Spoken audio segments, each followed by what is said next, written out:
Can you hear me? Yes, we can hear you. Thank you for the confirmation. So we'll start in a minute. So you're able to see the screen also, I believe. Yes, yes. Okay.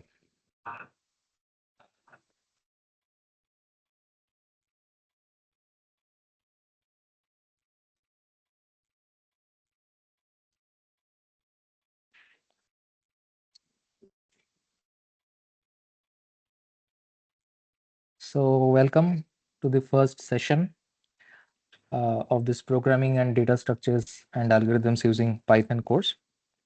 So although this is technically the third session, but we are going to discuss the week one content today. And since there are three teaching assistants, two of them have already spoken to you. I think the same material I will repeat.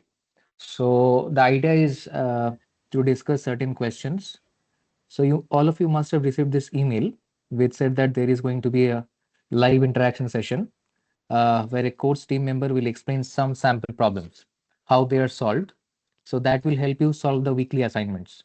So I'm going to solve some sample problems, and the expectation from you is that you will keep yourself muted if you don't want to interact.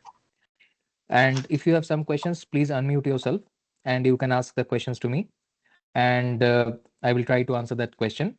So you feel free to interrupt me at any time. You can ask questions as many times as you want. You unmute yourself and start talking.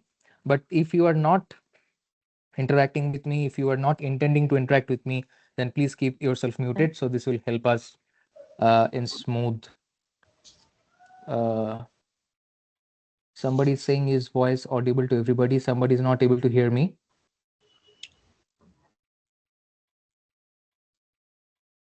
Okay, so if you're not able to hear me, then please try to reconnect. Many people are saying that they're able to hear me.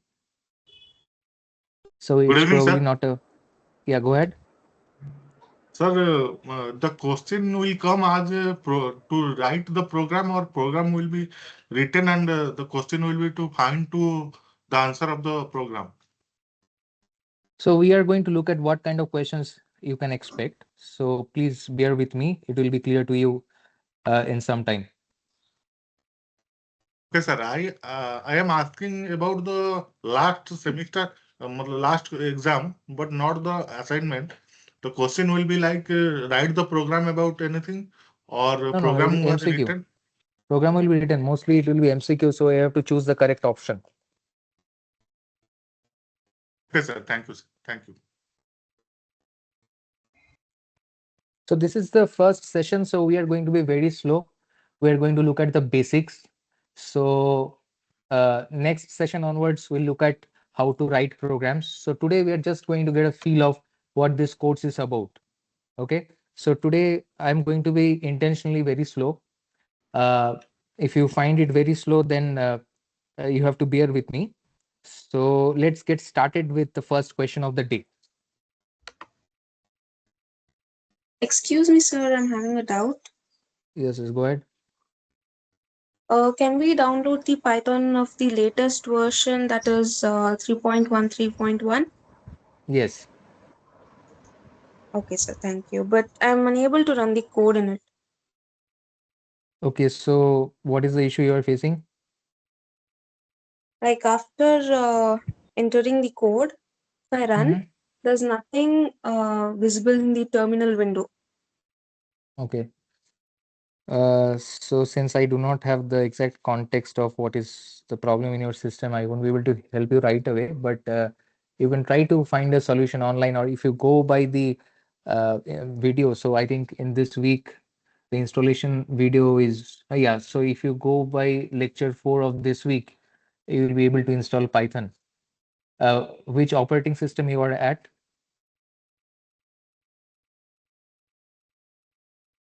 You are in which operating system? Is it Linux or Windows? It's Windows, sir. Okay. Uh, so there are plenty of resources available on YouTube on how to install Python in Windows. So I hope that you will be able to figure it out. If you Okay, I want you to keep yourself muted. If you're not interacting with me, please, whoever it is, whoever is not intending to talk to me, please keep yourself muted.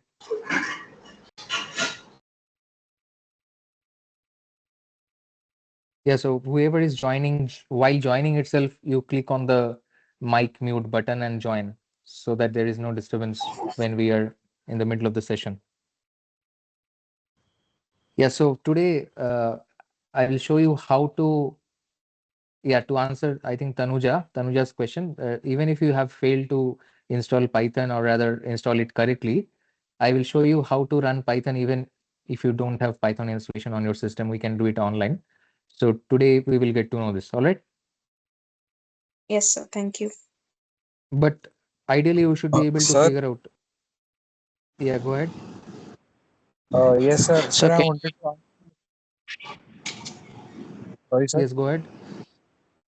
Sir, I wanted to ask if we can use something that is easier, like a online compiler or some other app or something to. Yes, there are some options. We will get to see that today. Okay, sir. Thank you. Excuse me. Yes, go ahead. Also, actually, I didn't attend the last two sessions.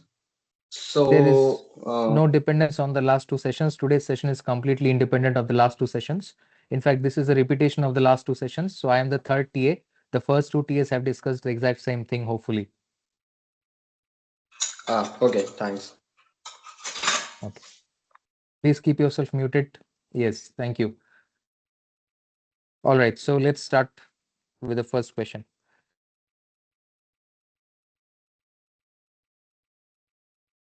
Okay, so I think you have gone through the videos of this week. So we have seen how to write a function in Python. Okay, so let's start with this simple question. So let me take the correct tool. This is the one. Yes.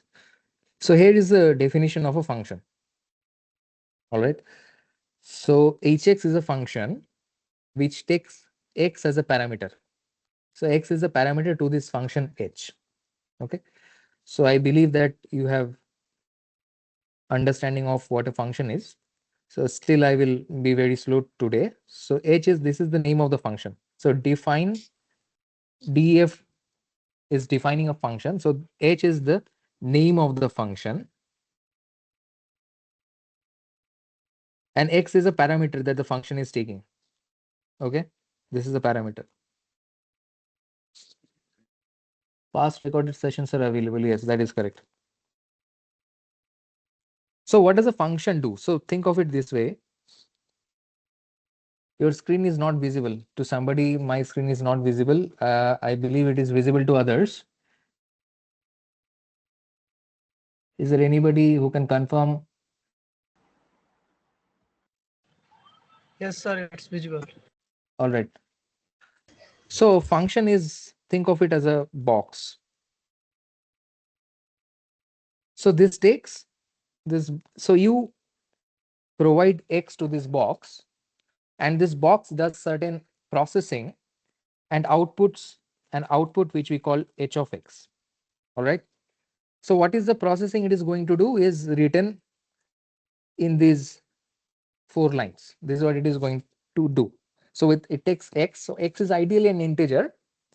We will play around with what is x, but let us for now assume that x is an integer. The parameter is an integer. So h is going to take an integer number and it does certain things and returns another integer probably, which is n. Okay. So this is the output. N is the output. All right. So the question is asking that, okay, if you do these processings, then what is the number n? What does this function return? So that is all about the question. So it is a box, a function is a box h. It takes as input an integer x and it outputs certain integer. But what it outputs is be able to figure out by reading these lines. Okay. So we'll go line by line. Okay. So let's number the lines. So this is line number 1, this is line number 2, this is line number 3, this is line number 4, and this is line number 5. So in the line number 1, what has happened? We have defined a function whose name is h, and we have given it a parameter x. So now we'll look at line number 2. So in line number 2, there is an equality. So d comma n within parentheses is equal to 1 comma 0. Will somebody volunteer to tell me what is happening in this line?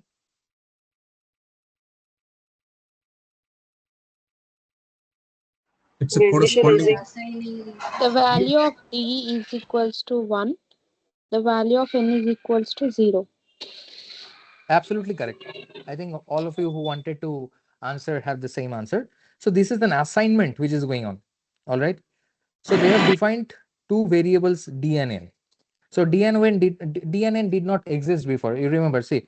So d and n are two variables that have been defined, and at the same time they have been initialized. So at this point, when the program executed the second line, the program realizes that there is a variable d which is initialized to 1. Please keep yourself muted if you're not interacting with me. And there is another variable n which is initialized to 0. That is all that is happening in line number 2. Now line number 3, there is a keyword while.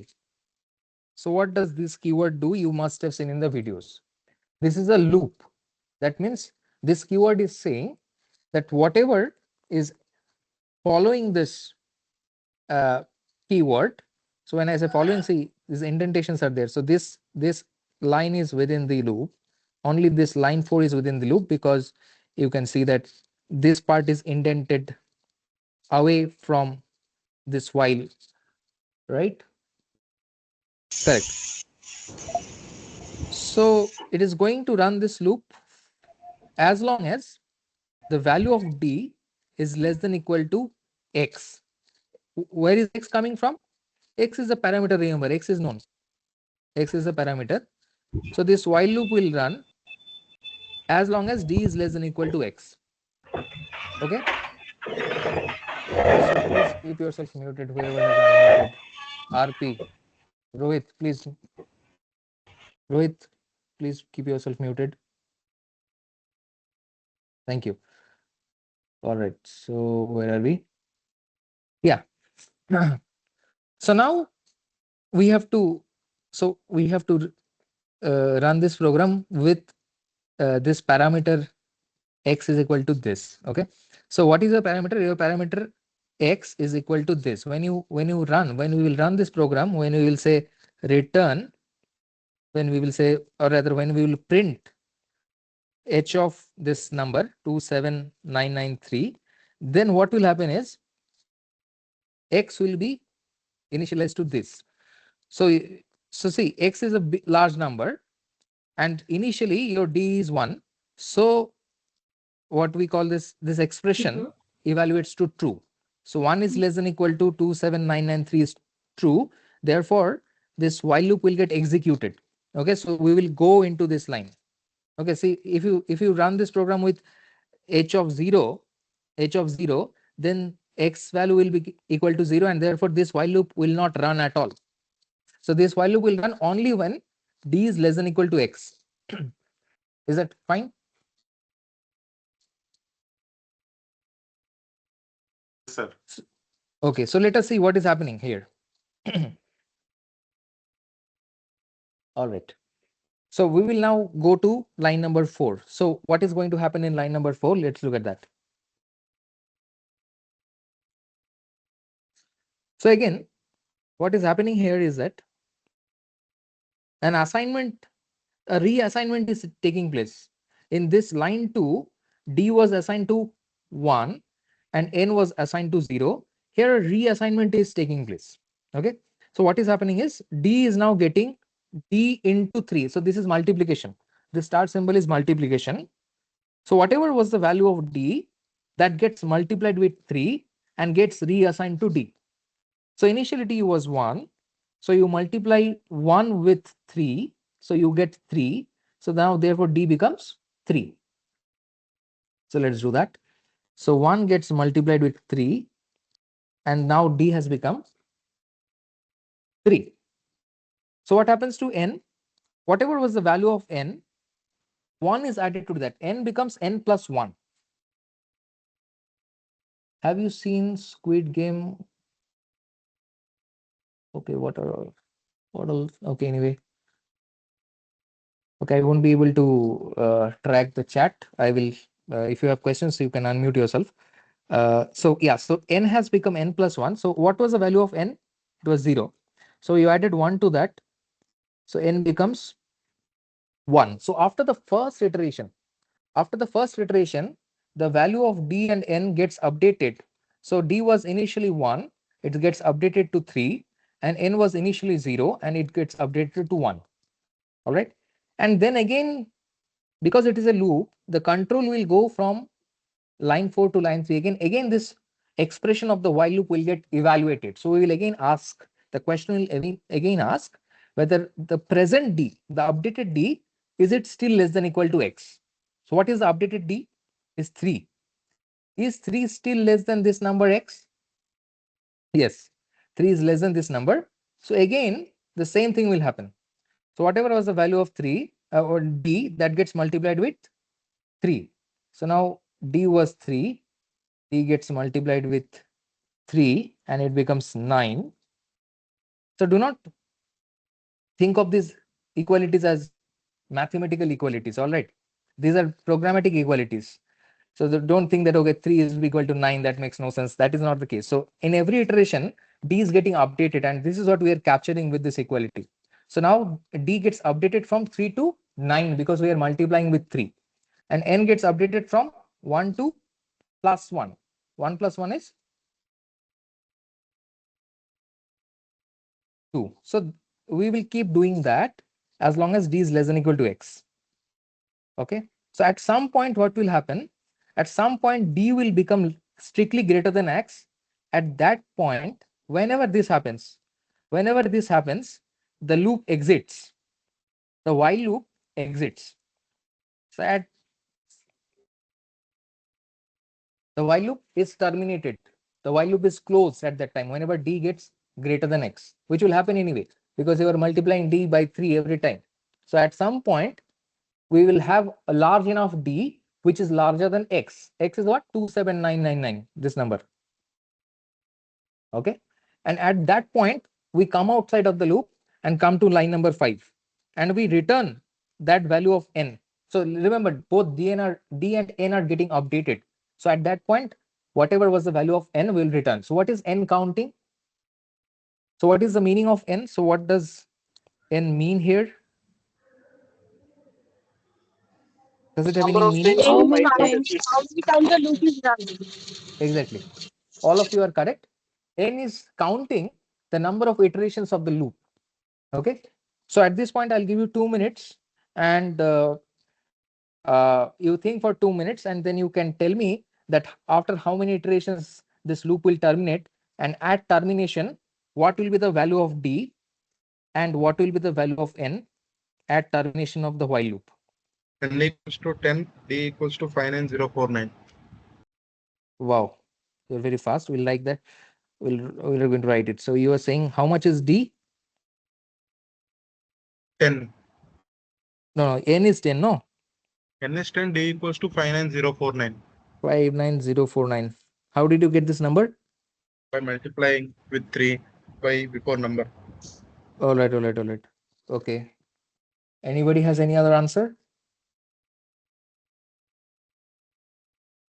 Anyway, okay. So somebody has found the answer, but I will still give you 2 minutes so you can work it out and tell me what answer you got. Sorry, N is equal to 9. All right. So another candidate is there for N, that is 9. What is your candidate for D? D is some 19,000 something, sir. Sir, N is 9, sir. 19,000. N N is 9. So many people are saying N is 9. Okay. Sir, So N we have is 9. D is Yeah, go ahead. D is how much?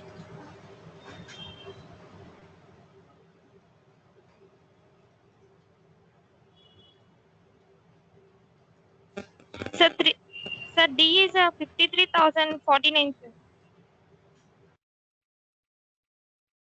Okay, so somebody has got 59,049 and the person has got 53,049. All right. So let me see what is the correct answer. Okay, so many people are answering me on the chat also. Let me check the chat also.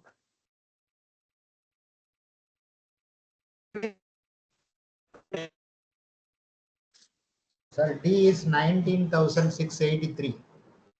Okay, 19,683. all right.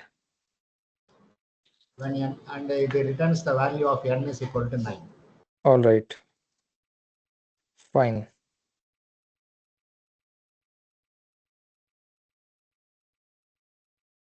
Okay. So we are almost sure that either the answer is 9 or 10. That's what the answers are saying. But in the chat also, I can see that many people are saying 9 and 10. Yeah, so there is a good majority of people who are saying that D is this number, 59,049. So anybody who is uh, in favor of n is equal to 10 and D is equal to 59,049 can tell me how did they get this number D? I So mean, I simply, sorry, I simply used Excel, 3 exponential 9, 3 exponential 5, such as just kind of trial and error. So I get close that value which exceeds the value that you have given as okay, X. right. So you are saying that 3 to the power 10 is this number, right? Right. That makes sense. Okay, let's verify. Let me use a calculator and check whether 3 to the power 10 is this number. And this is correct. So this number is in fact 3 to the power n. So this number is incorrect. The other number is incorrect. So this number is actually 3 to the power 10. Okay. So now there is another candidate which is 3 to the power 9. Let us check how much is 3 to the power 9. I will just use my calculator and check how much is 3 to the power 9. So 3 to the power 9 is this number. That is correct. So whoever has calculated this is correct. So this number is nothing but 3 to the power 9. This number is 3 to the power 9. So realize that let's now revisit the line number 4 and line number 5. Okay. Sorry, line number 3 and 4. Okay.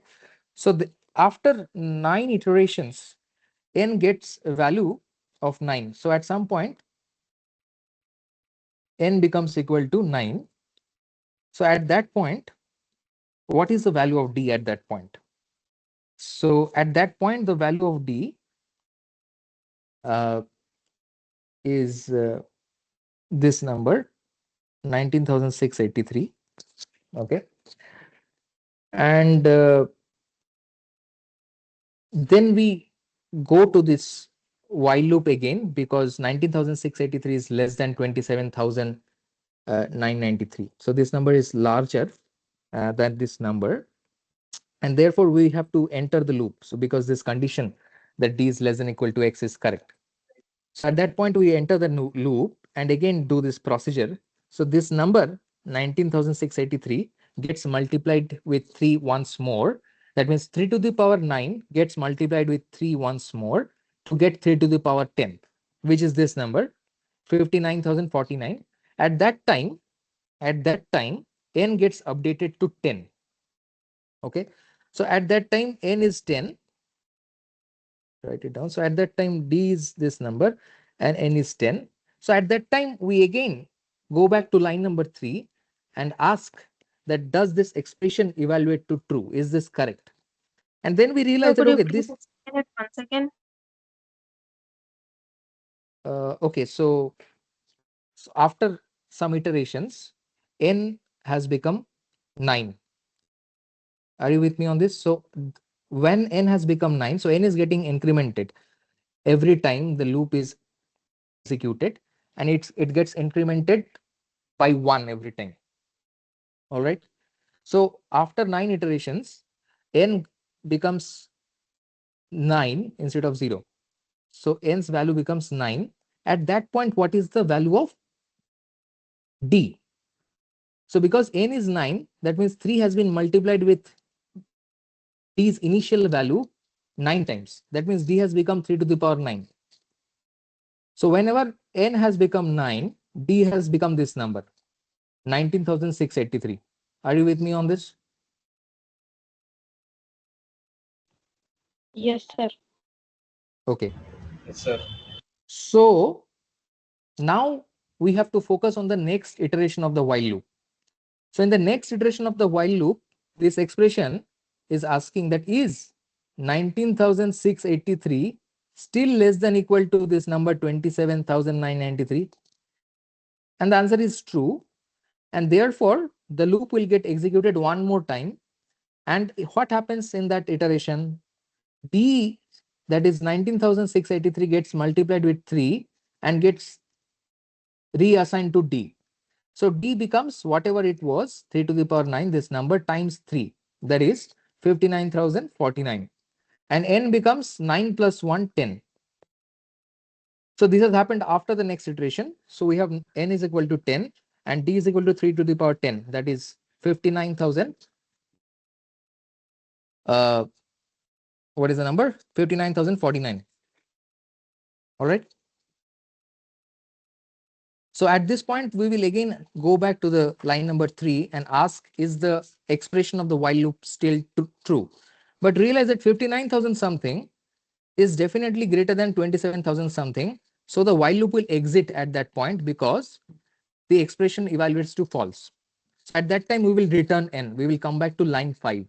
And at that point, what is the value of n? It is 10, isn't it? So that means 3 to the power 10 is the smallest power of 3, which is okay. Please keep yourself muted if you are not interacting with me. So 3 to the power 10. So the way to look at this question is that the question is simply asking that what is the smallest power of 3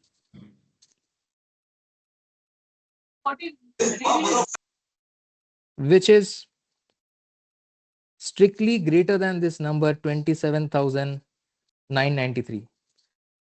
So this is simply the question it is asking, and you realize that 3 to the power 10 is the smallest power of 3, which is strictly greater than this number 27,993. So it's a small set of Python code. With a small Python code, we have answered a computational question. That is the beauty of what we just did. All right.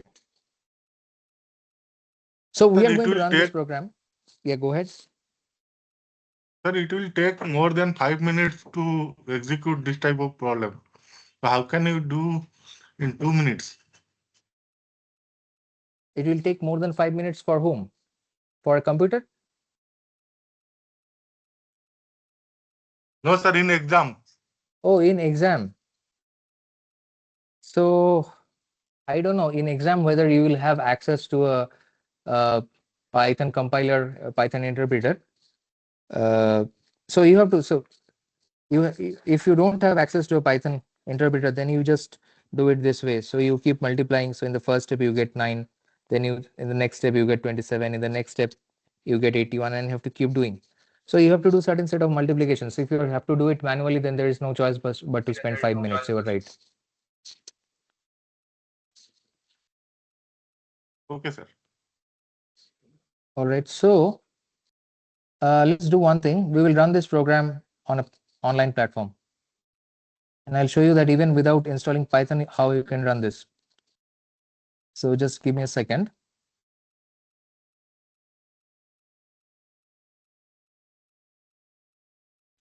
Sir, how do we come to know it's exactly 3 power 10?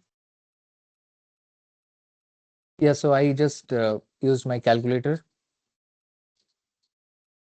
So you're multiplying it 3 times 3 every time.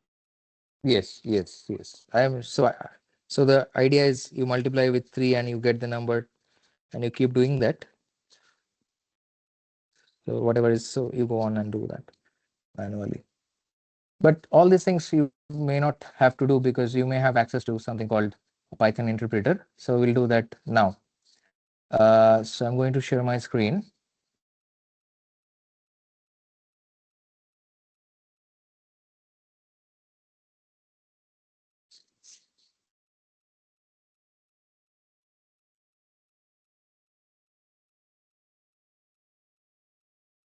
So are you able to see the screen?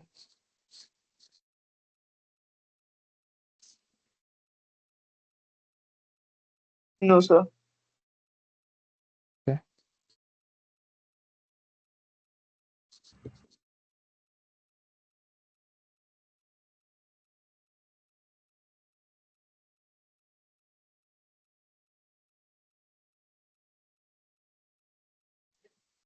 Sir, I have joined too late, so any problem? No, you're fine. Will I am uh, joined now, sir. okay, fine. So you can carry along. It's not too late. Okay, sir. Sir, how many session would had been taken, sir? Can you tell me, please? This is the first session. You have missed nothing. So are you able to see my screen? Okay, sir. No. Yes, Thank sir. you, sir. Yes, sir. Okay, so please keep yourself muted unless you want to interact with me. So this is exactly the program that we have just seen, right? I don't know how to make it larger. I believe that you are able to see the characters properly. I will figure out how to make it larger next time, but I think it is big enough. So see, we have 5 lines in the program. Okay, so by the way, this is onlinepython.com. So if you have not installed Python, so you can use this platform, online-python.com, and you can run your program here. So I have just typed this program here. So exactly the same thing, d and n are initialized to 1 and 0. And then there's a while loop which runs as long as d is less than equal to x. And within the loop, d comma n gets updated to d times 3 and n plus 1. And then we return n.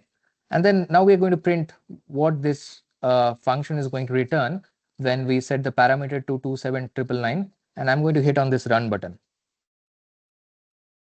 So now it's running. Now it's given the output. So output is 10. So we can get confirmed that okay, our calculation was right and 10 is the correct answer. Is that all right? Yes, sir. Yes, sir. Yes, sir. All right, thank you. So you can use this platform, it's very handy. But I will anyway probably do so I'm using a MacBook, so I'll probably use my own Python installation next time, but for small code this is good enough. All right, fine. So let's go back to my this editor. So now we are going to the next question.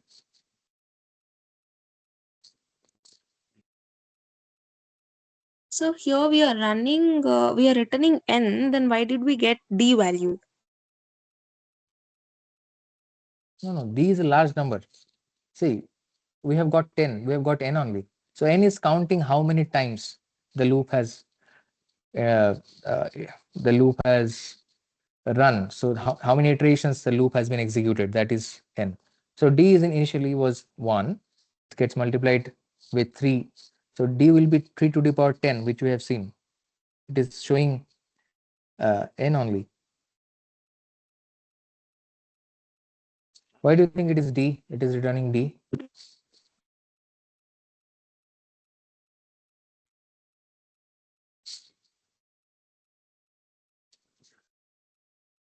Are you convinced that it is returning n, or you still think that it is returning d?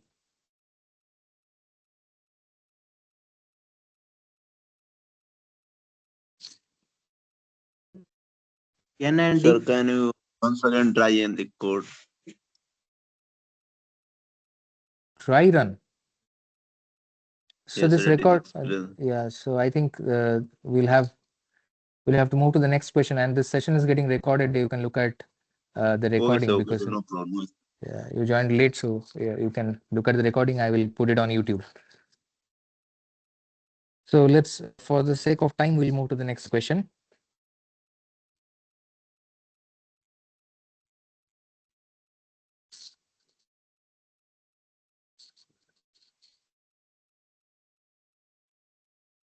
So are you able to see my screen once again? Yes. Great.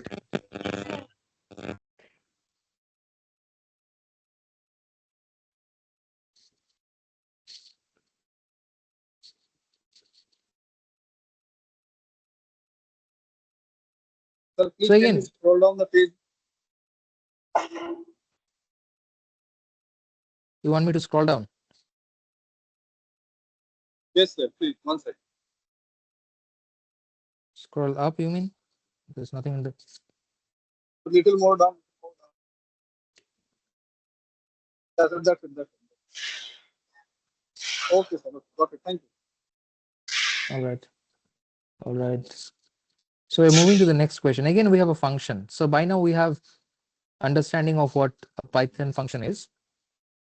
Again, so the question is, if you run this function, then what output will be generated when you set the parameter to 60, and what output will be generated when you set the parameter to 48, and you take subtraction of the two. So you have to compute these two values and subtract G48 from G60. All right.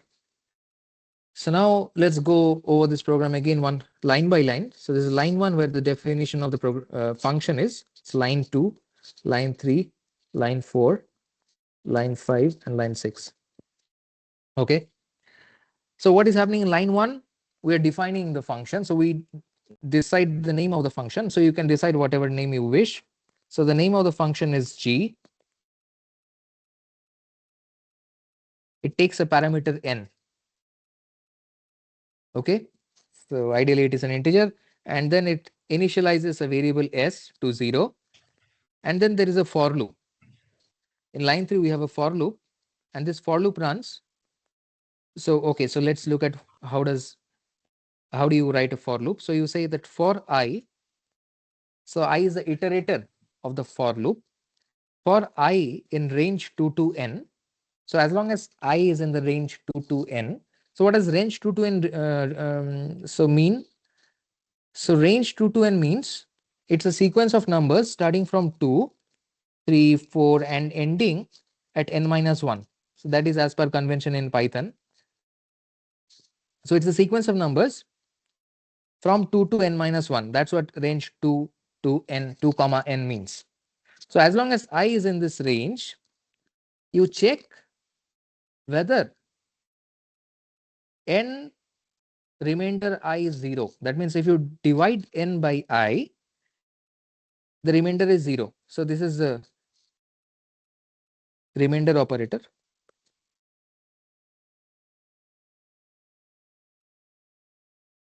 All right. So for example, let's say 2 divides 10, but 3 does not divide 10, right? So when you divide 10 by 2, then the remainder is 0, because 2 divides 10. But when you divide 10 by 3, then the remainder is 1, because 10 is nothing but 3 times 3 plus 1. So this is called the remainder. So this is called the remainder, whatever is left. All right. So this operation, this percent operation is nothing but the remainder operation. So this line is saying that if I properly divides n, then you go inside this line 5 and update s to s plus 1. So what was s initially? S was 0, and s gets updated to 1 larger. So that's all it is doing. So any doubts on what is happening inside the loop?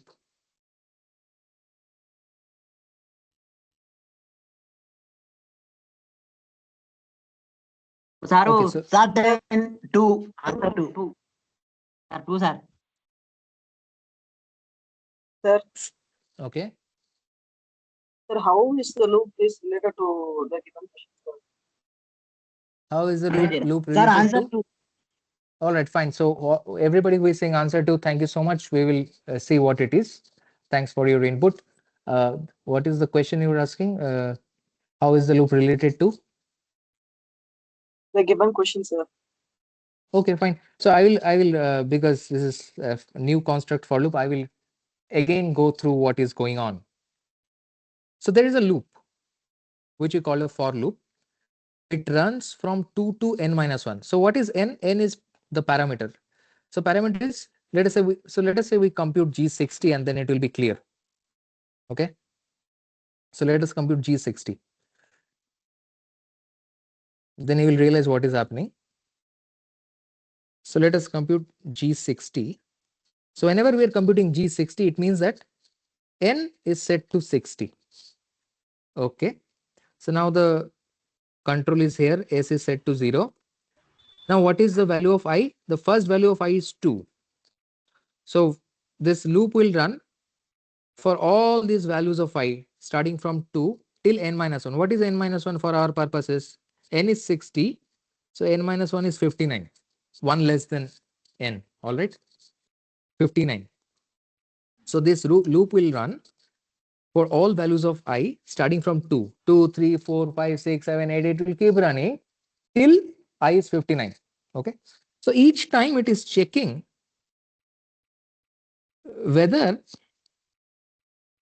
I divides n or not. Okay. So first time we are checking.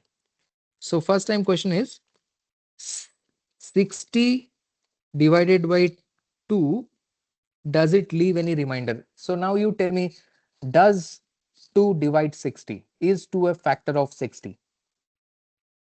Yes, sir. Yes. The remainder 0. Yes, yes, yes. So the remainder is 0. So therefore the if condition is correct.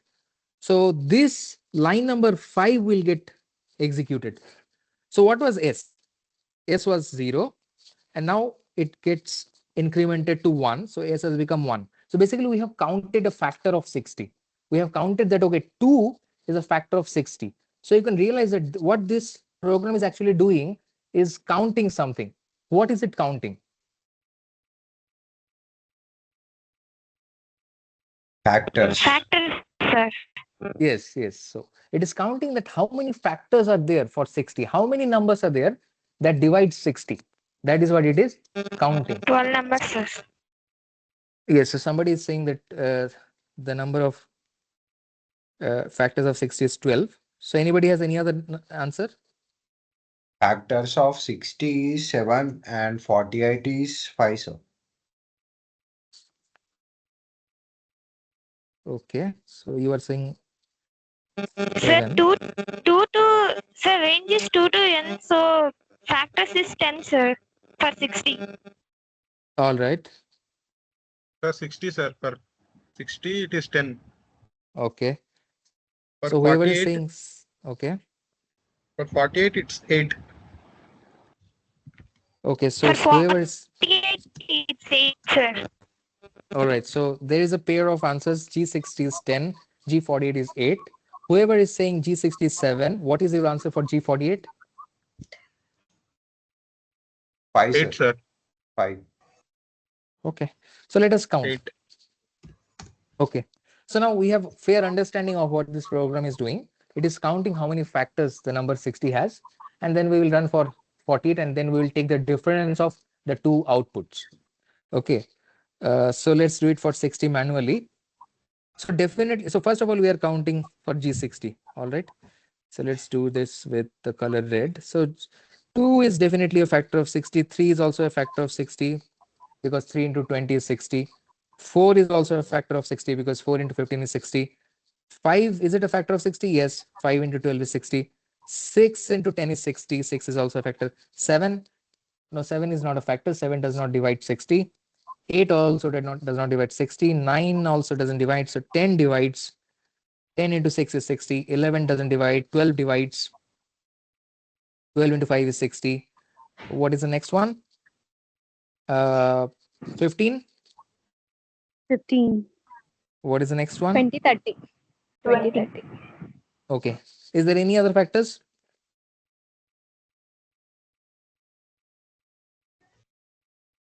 But sir, in this loop, 60 is not included. I think 59, we will go up to 59. So how 60 can be included in the list of factors? Where is 60 written here? Please tell me. One missing. So 1 is not in 31. the range. So 1 is missing and 60 is also missing. So as per this program, we are going to go as per this program. So you are right. then 1 is also a factor of 60. 60 is also a factor of 60. But as per this program, we are ignoring 1 and 60. So as per this program, we are only checking that out of 2 to 59, what are the factors of 60? So we calculated that these are the factors of 60 within the range 2 to 59. All right. Okay, I got it. Okay. So now how many factors are here? 1, 2, 3, 4, 5, 6, 7, 8, 9, 10.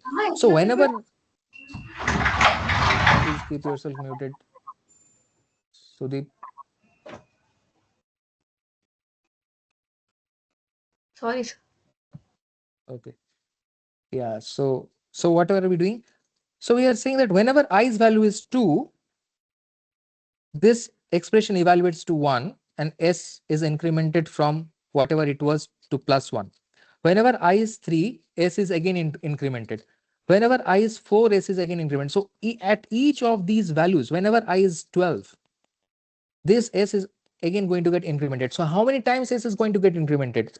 As many times we have written numbers here. So these, for all these values of I in the for loop, s will get incremented. So we have how many values? 1, 2, 3, 4, 5, 6, 7, 8, 9, 10. Therefore, G60 is equal to 10 is correct.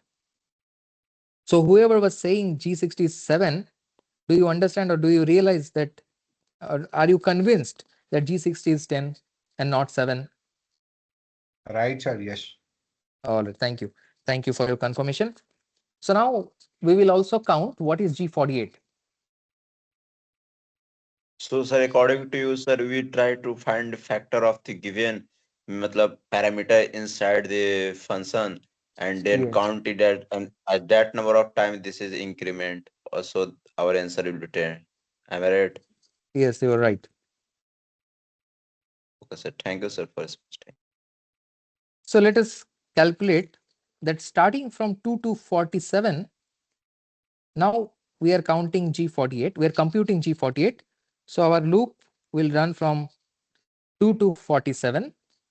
So what will be the value of G48? So what are the numbers in this range 2 to 47 that divide 48? So we'll just note them down. So 2 divides 48, 3 divides 48, 4 divides 48, 5, no, 6, 8 also divides. How about 9? 12, 16, 24.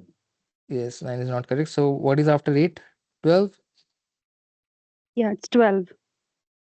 After that, 6. 16, 24.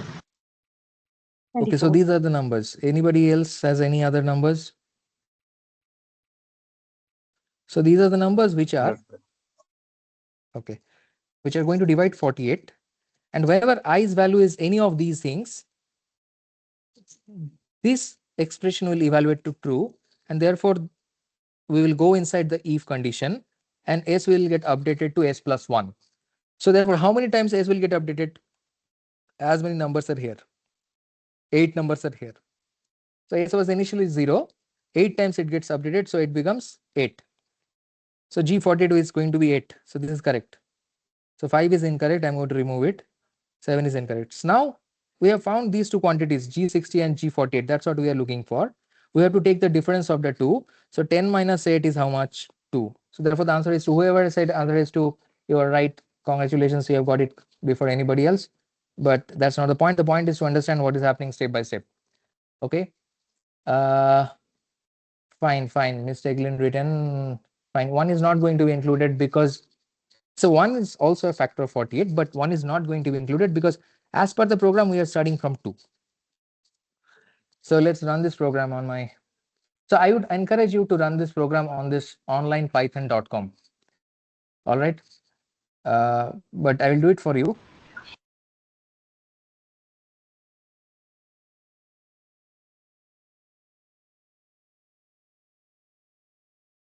So I'm sharing my screen.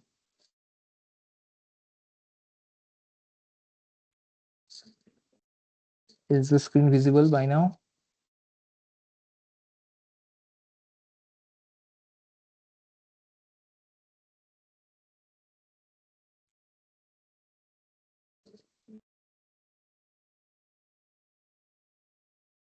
So are you able to see this onlinepython.com on my screen? Yes, sir. Yes. Yes, sir. Thank you for the confirmation. Here's the program that we were discussing. This is the program we were discussing. We have this function gn, s is initialized to 0.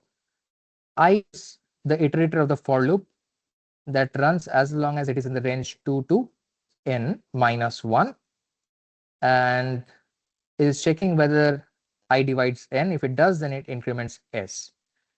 And then we are going to print G60 minus G48. Let's do it one. Let's first calculate G60 for our satisfaction. I'm going to click on run now. So it says 10. So there are 10. So G6 is going to return 10. So let's run separately what is G48. I'm going to hit on run again. It's running and it gives the answer 8. So we have confirmed ourselves, we have convinced ourselves that whatever manually we have obtained is exactly what the program is giving back. So therefore we will find G60 minus G48 now. I'm going to hit on the run button and we get 2. So we have verified that 2 is the correct answer. All right. All right. So we have 2 more questions to discuss, but it is already 6:56 p.m. So at this point, we will take a break of, let us say, 5 to 6 minutes. So we'll be back. So let us come back around after 5 to 6 minutes. You can take a break and we will discuss 2 more questions. All right.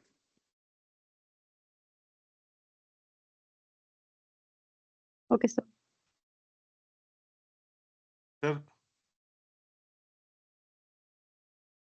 hello. Yes, go ahead.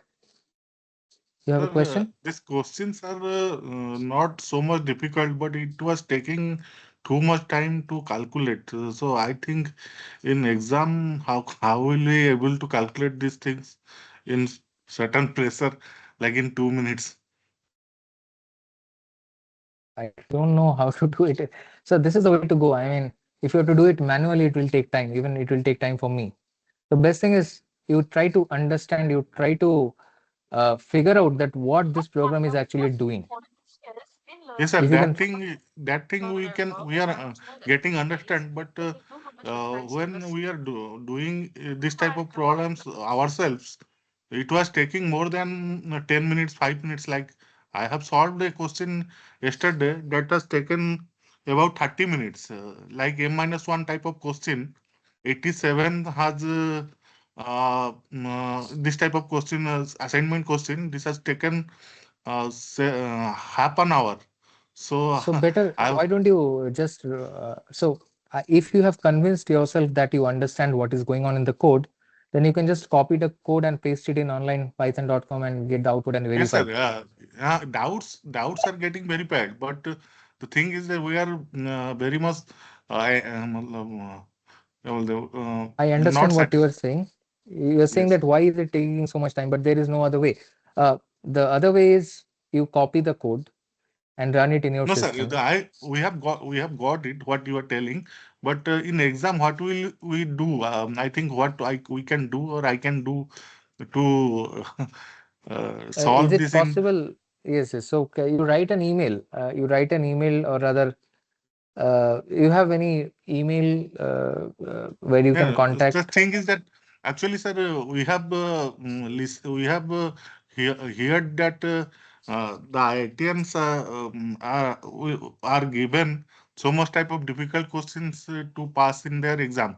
So if this type of question, IIT level questions will be asked in our exam, then we cannot crack, sir.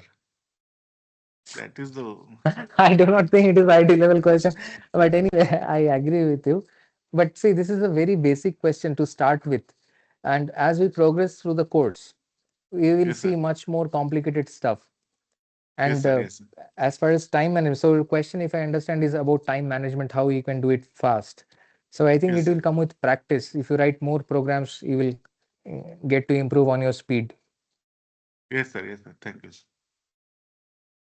Okay, so it's about 7 o'clock. Let us take a 5 minute break now, and then we will come back again. Okay, sir. Thank you.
Hello?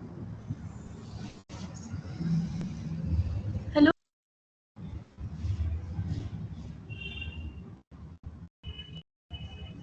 Yeah, we are on the break for 5, I guess.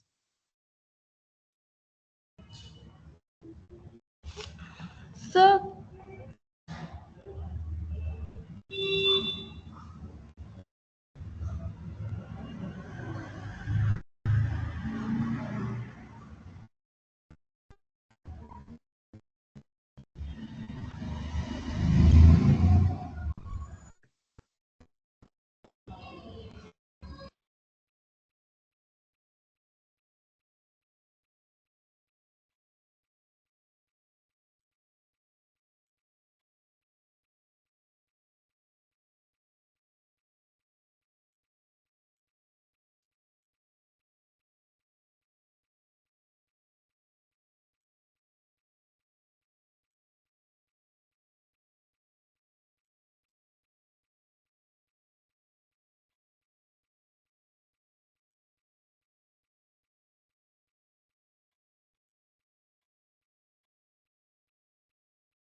Hello,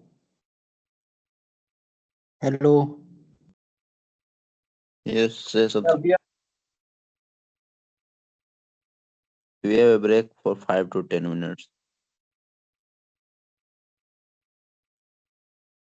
Debbie has launched a free course for all you students. The name of this course is Financial Literacy Course for Bharat, and students from all backgrounds are eligible to apply for this course. Guys, another really good thing about this course.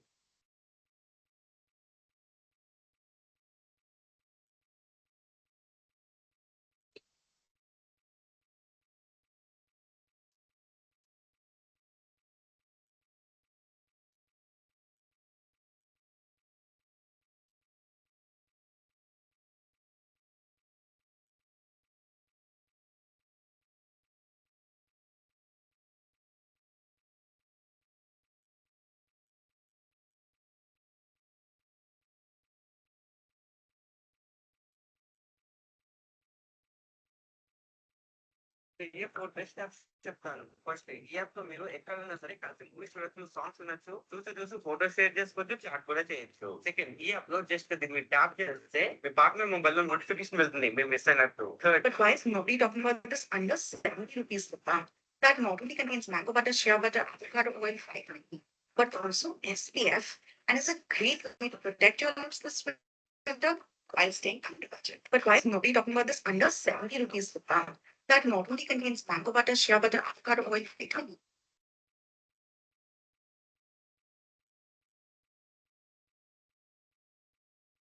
Happy birthday,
Price 3 to 6 months. 700 rupees.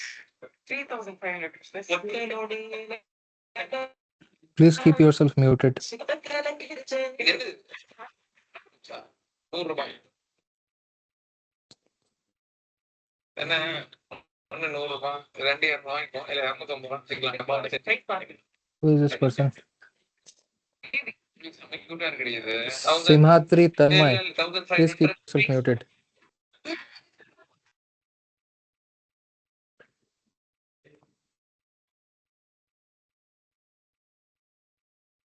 Anybody has any questions so far? Sir, No, sir. Yes, go ahead. sir, can you please provide me Google Drive link? Google Drive link for what? In previous classes, they are discussing about Google Drive link to access any material from about these classes, but I'm unable to access that due to network problems, sir. Can you please provide me now? I am not aware of what the previous classes, what was discussed. So I am doing this session independently of the other two TAs. I do not know them anyway. So what they have discussed, it's something that I cannot comment about. So what will happen is, after this session is over, I am going to uh, put the recorded session on YouTube, and I am going to share that YouTube link with you. And if you come back to this meeting chat in Microsoft Teams, I will share that link with you, and you will be able to access the YouTube video from my side. And what others have done, it's completely outside of my purview. I am not able to comment on that. Sir, there is any WhatsApp group? No, not that I have made. Okay, sir. So I hope that answers your question. So whatever we are going to discuss today, you are going to see that on YouTube. Is that fine? Yes, So sir. I'm Sir, going to if put it on my channel. I'll just share the, let's do one thing. So I'm going to put it on my channel. So I'll share the link to the YouTube channel right now with you so that you don't have to worry about it. so, we can able to watch your all the previous lecture. Sir, but assume that if I not able to attend any classes, your classes, live classes in upcoming days, so there is a attendance mandatory, something like that. There is no requirement for any attendance. Oh. It is completely voluntary for you. You may or may not attend. Okay, sir. Sir, if I have not able to attend some one day, so then is no problem. There's no I problem. try You to can look watch at the your record. Yes, yes, recorded lecture from YouTube. I am right. yes, that is correct. Okay. Sir. Thanks for responding. So on the chat, if you see, I have shared an YouTube channel, and this is the channel where I'm going to upload all the recorded sessions.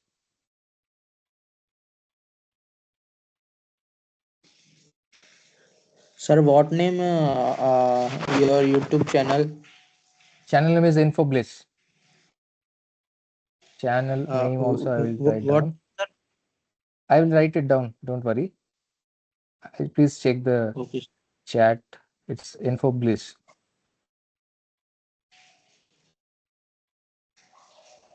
So can you give your your mobile number? No. Okay, sir. You can contact me on the chat, or you can. So yeah, so that's a valid point. If you want to contact me for whatever reason, you can go to the course webpage on NPTEL, and there is an announcement. Sorry, there is a Q&A section. There you can post a question. On the Q&A section, you can ask a question, and there I will be able to respond.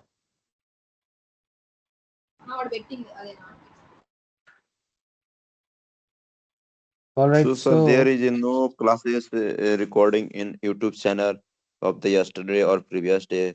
So this is the No. That first is completely. classes. So please understand, I am one of the TAs in this course. There are two other TAs, Yes. TA1 and TA2. They have their own Yes, YouTube sir. channels, and they are going to put their recorded sessions in their channels. But the content is supposed to be same. So these 4 questions I'm going to discuss today, they should have, or rather they're expected to have discussed the same set of 4 questions. So if you can either look at this session or you can look at those sessions. So if you don't look at those sessions also, you're not going to miss anything. Yes, sir. Sir, if we try to reach out with them, so sir, it is possible. Tier 1, Tier 2. It should be possible. If you, I do not know their email IDs, I do not have any contact with them. So next session you join in there. So I'm going to conduct this every Monday. So Monday 6 to 8 p.m. is my slot. I think their slots are on, I think their slots are on Saturdays and Fridays. You must have got an email about their slots. So next session you join with them and then you will be able to Okay, sir, interact with we them. need to join any one of them, a Tier 1, a Tier 2, or your session. Yes, yes, that is correct. Okay, sir. Or your session has been regularly held on Monday. That is correct. So Today yeah, and okay, thank you. sir. Okay, So sir. for the sake of Thanks time, for we'll this. move ahead. So this is the third question. So the question is not there. This is actually the description of a function. I haven't asked a question. So the question is sort of to understand what this function is going to do. So let me put it this way. Uh, this function name is f. So this is line number 1, this is line number 2, 3, 4, 5, and 6. And the line number 1, we have name of the function. So it does something and it takes n as an input. So n is the parameter. This is the parameter. And it processes n in certain way. And so basically what is happening, there is a variable s which is initialized to 0. You have a question, you have put your hand up. There's somebody who has put his hand up.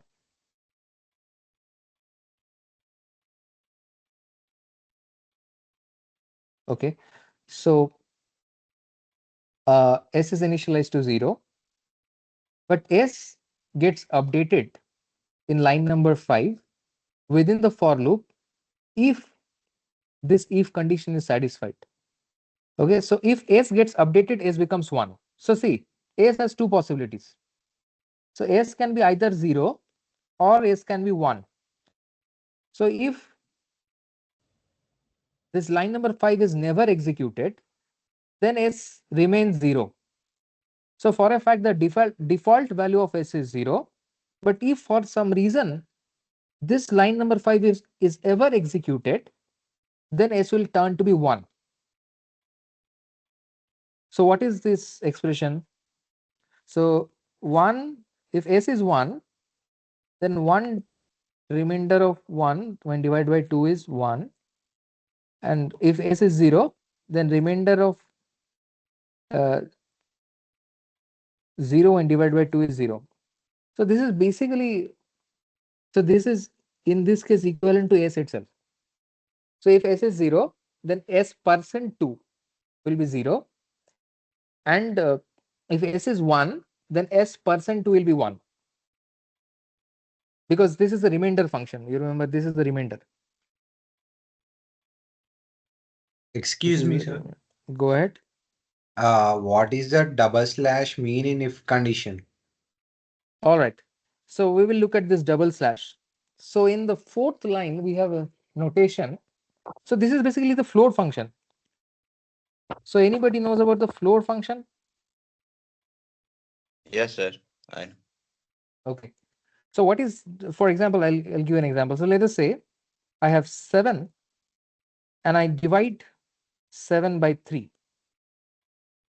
Okay. So then what we are going to get is something like 2.33333 like that, right? Yes, sir, something. But if you take the floor of this, then you just take the integer part. So you just take 2. So floor of 7 by 3 is going to be 2. So this is the other way. In Python, we like it, write it this way. Okay. So when you say double slash, that is basically the floor function.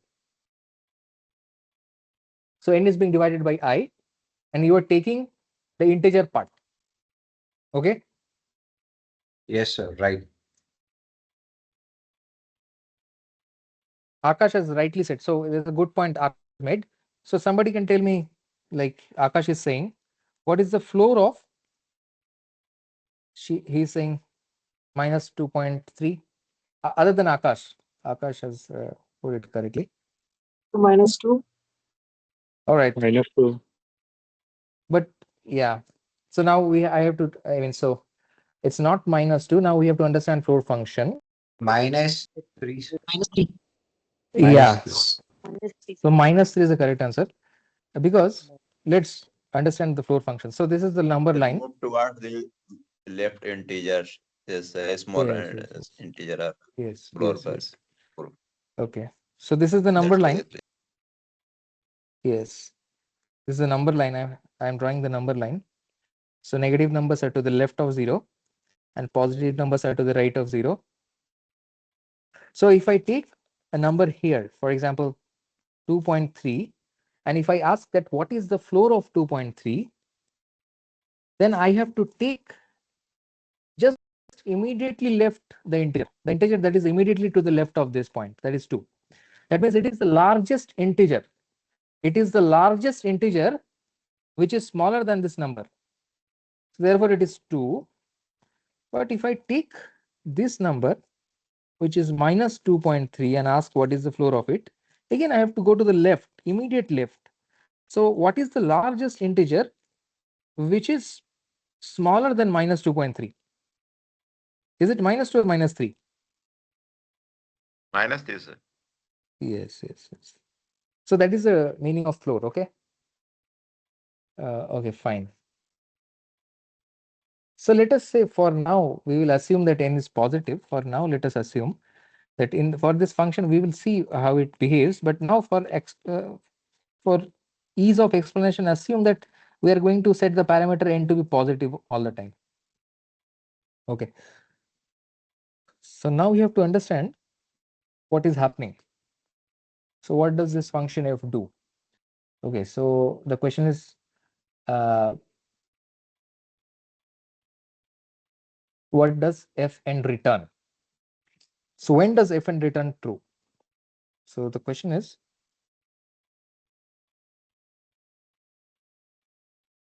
when does f of n return true? That means for what values of n? Okay, so I'll give you some options.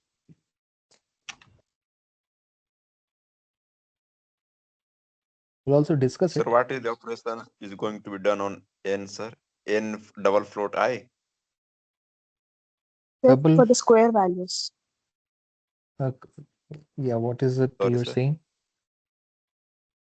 Sorry, sir. Yes, yes. I hear a female voice. What are you saying? For the square values of n. Okay. Yes. So I'm going to give you some options. So this is option A. When does fn return true? Option A, when n is an odd number. Sir, Option what B. operation you are going to done on answer? Then we can able to do answer, sir. So the operation is fn as defined by this function. Okay, sir. The content is the whole function instead. You are Yes, talking about. that is correct.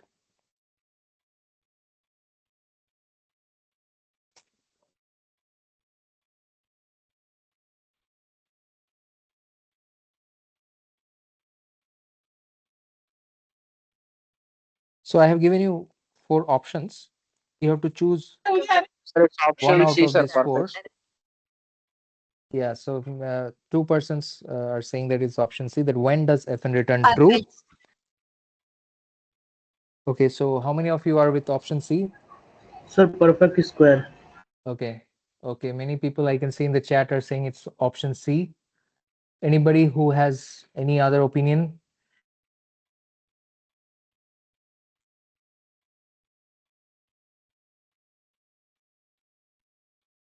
This one person is saying it's option B when n is a prime number.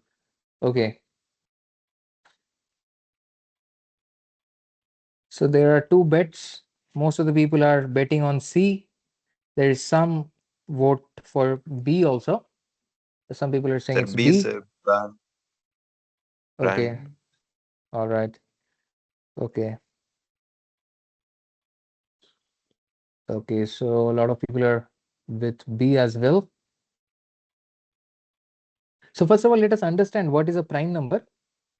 So prime number is a number which has only two factors, 1 and itself. Okay. And a perfect square is a number which is the square of another number. So for example, 36 is a perfect square because 36 is 6 squared, 6 times 6. Okay. So 36 is perfect square because 36 is 6 multiplied by 6. Okay. So what is a prime number? 7 is a prime number because 7 has only two factors, 1 and itself. So now you try to evaluate that what this should be. I'll give you 1 minute to think again.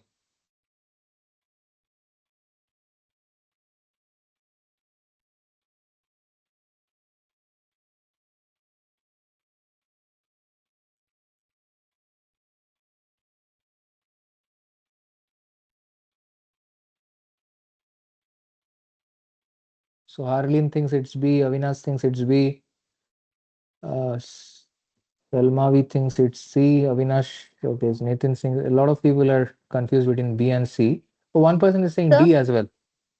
Yeah, go ahead. Yeah, could you please explain the return statement again, please? You mean line number 4? Line number 6. Okay. All right. So let's understand line number 6. So the line number 6, so what does double equal mean?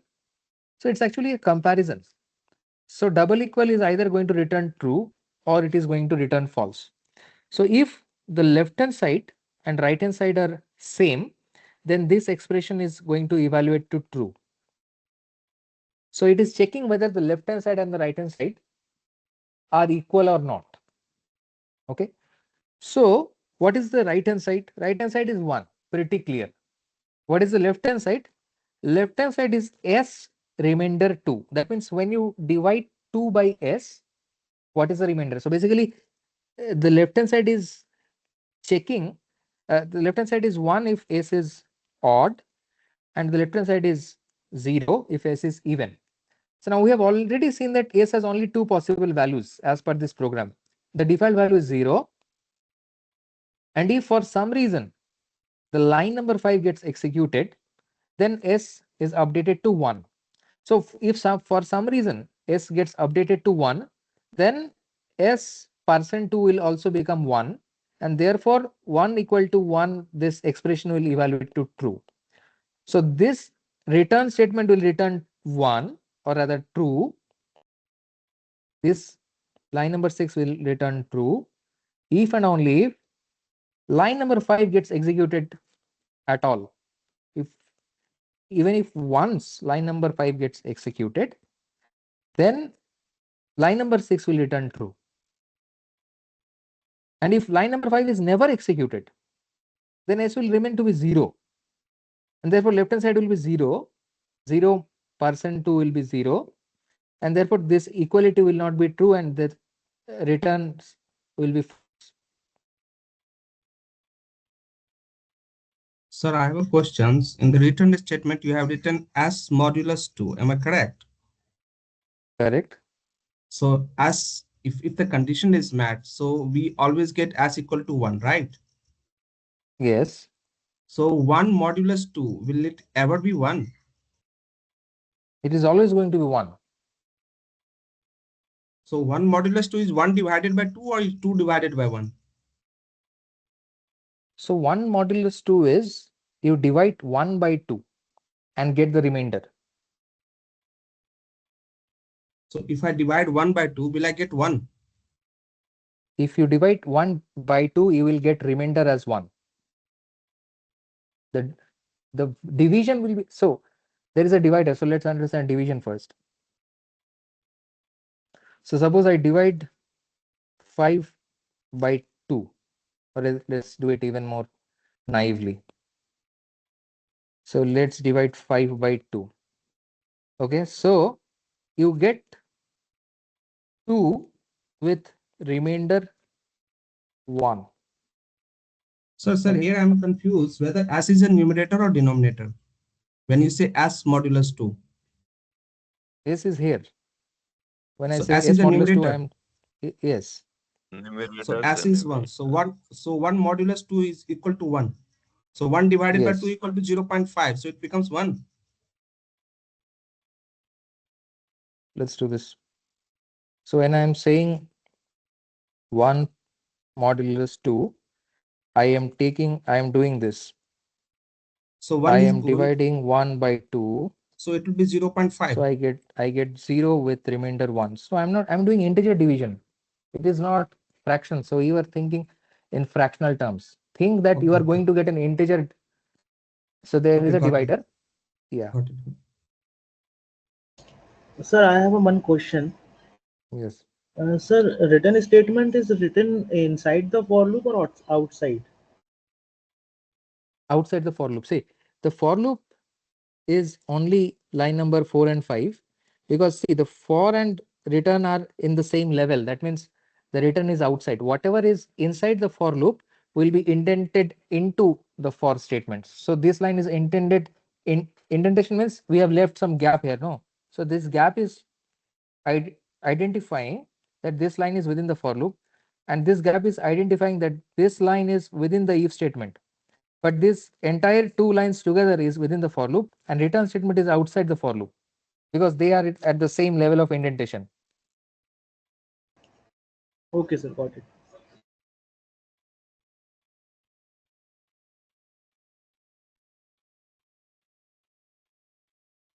All right, so now I'm going to tell you the answer. So we have to basically evaluate what is going on here.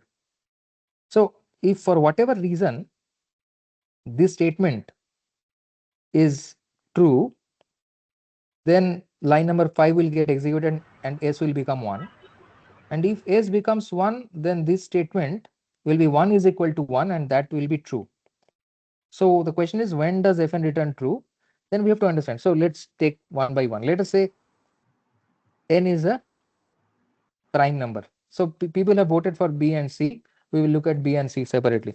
So let us say n is a prime number. Let us say, let's pick your favorite prime number. Let us say we take 7. So what is f of 7? We ask ourselves. We will just make some space here. We'll delete this stuff, or maybe I'll put this stuff downwards. So let us understand what is f of 7. So I'm just evaluating option number B. So what is f of 7 I'm evaluating? Okay. So when I say f is, when I evaluate f equal to 7, then basically the parameter n is set to 7. Okay. So line number 2 is evaluated. So s is equal to 0. The assignment has taken place. Now for I in the range 1 to 8, that means I will be 1, 2, means it will run so many times up to 7. N plus 1 is 8. So therefore by convention, we will run 7 times. Okay. So now we check that is n, when divided by I, for example, here I is 1 to start with, does it become equal to I? So I say that, okay, 7, I do an integer division, that is I take floor, so I get 7. That is not equal to I. I is 1, remember, in this case. So for I is equal to 1, this condition fails. 2 also it will fail, because 7 by 2 is how much? 3. But 7 by 3 is how much? Oh, sorry, 7 by 2 is how much? Integer division 3.5, so we'll take 3. But I is 2, so it fails. 7 by 3 integer division, how much is that? 2. So left hand side is 2, right hand side is I is 3, so didn't match. 7 by 4 integer division 1, but I is 4, didn't match. So you can realize 7 by 5 also, it will never, for 5 also, because I is growing, but 7 by large number, 5, 6 is always going to be 1. So this expression, in fact, this expression itself is never going to be evaluated to true. So line 5 cannot get executed, or n is equal to prime. Now let's take n to be a perfect square. Let's take n equal to 36. Okay, 36 is a big number. Let's take a smaller number. Let's take 9 only. Let's take 9. So we set n to 9 and see what happens. Okay, so now we are evaluating for option C. Option C is a perfect square. Okay. So what will happen is n is set to, oh, I wrote 3. We're checking for perfect square. So S is set to 0 for I in the range 1 to n, larger range. What happens is, see what happens when I is equal to 3. So at I is equal to 3, what happens to this expression? 9 by 3 is on one side and on the other side is 3. So these two are equal. So this evaluates to true, and also 9 divided by 3 leaves remainder 0. So that means this is also true and S gets evaluated to 1.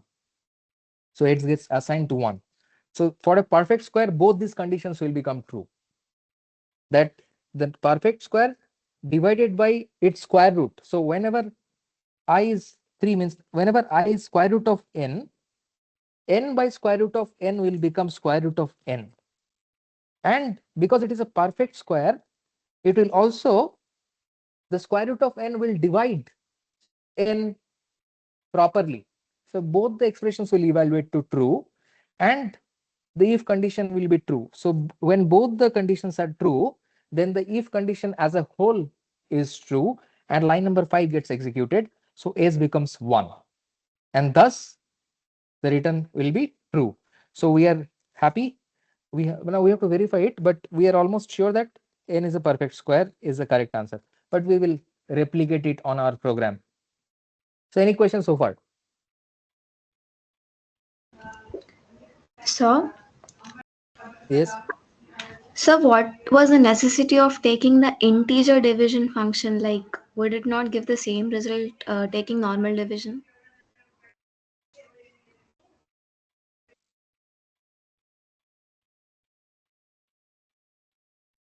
I think that what you were saying makes sense. I think the normal division could also work. Let's run this on the compiler, on the interpreter, and then we will be able to answer your question. Okay. Okay, so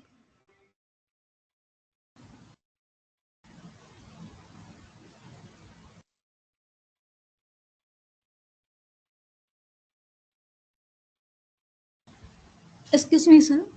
Go ahead. Sir, here we are finding what is the meaning of n.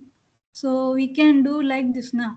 N floor division I equal to I. That means n divides I is equal to I. So n is equal to I square. For a perfect square, there is no remainder. So we will get it from that now. So you are saying that the second part of From the this if condition. mathematical expression, we will get now. So you are saying that only one condition would be sufficient. The second No, condition no, is no, no, no, no, no, sir. Here the question is what is mean by n? correct. So we can from this program in exam we can find it easily from that. No. Yes, yes, yes. For a perfect square there is no reminder. So n equal to I square. Correct, correct, correct. That is correct. Immediately you can conclude, but I went step by step for the sake of understanding of everybody. But what you are saying is immediately observable. Okay, sir. Thank you.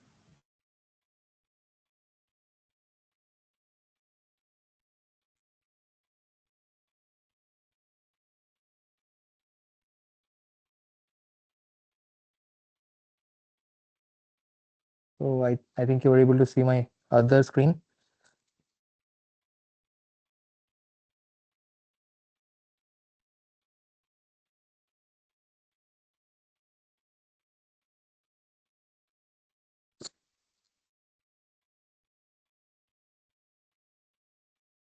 There is a lag.